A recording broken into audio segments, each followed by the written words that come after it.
না থাকে, চোখ না থাকে, কান না থাকে, তাহলে কিন্তু আমি চলতে পারবো না। তাহলে হাত কান পাকে আমাদের অঙ্গ দল, আমাদের অঙ্গ দলকেও কিন্তু মূল্যায়ন করতে হবে, তাদেরকে কিন্তু সাথে রেখে সব কাজ করতে হবে। আবার অঙ্গ দলকেও কিন্তু ভাবতে হবে যে আমাদের ফাদার সংগঠন বিএনপি, তাদেরকে মেনে আমাদেরকে চলতে হবে। এটা কিন্তু মানে একে অপরের প্রতি পরিপূরক ভাবে কিন্তু আমরা দৃষ্টি রাখবো সবার প্রতি। এখানে আরেকটি বিষয়, সেটা হচ্ছে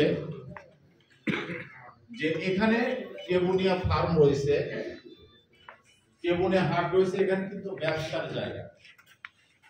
ব্যবসাটা কিন্তু আমরা সবাই মিলে সুন্দর করবো। আপনি দেখেছেন 17 বছরে আওয়ামী লীগের মধ্যে কোনো ঝামেলা দেখছেন না?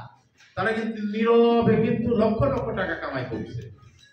আর আমরা ক্ষমতায় আসলাম না, কেবল শুরু, এখনই আমাদের মধ্যে ফাঁকাফাঁকি শুরু হয়ে গেছে।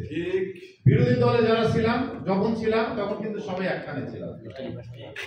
এখন হয়তো আমাদের পুলিশ ডিস্টার্ব করছে না, আমাদের অন্য কোনো ডিস্টার্ব নাই, বাড়িতে শুনতে পাচ্ছি, এবং আমরা এখনই কিন্তু কেমন যেন একে অপরের প্রতি বই একটা মনোভাব নিয়ে রয়েছে।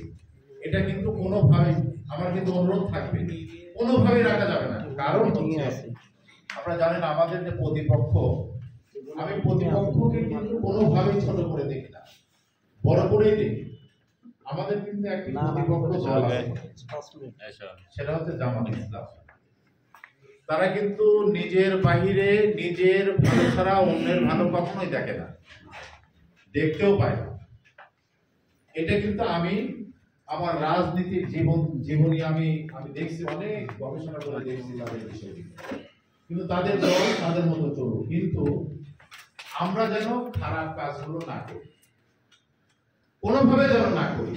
এবং দেখবেন আমাদের কাদের উপর ভর করে অনেকে কিন্তু যাদের পদ নাই, আওয়ামী লীগ করতো, তারা কিন্তু এসে ভর করছে। ইতিমধ্যে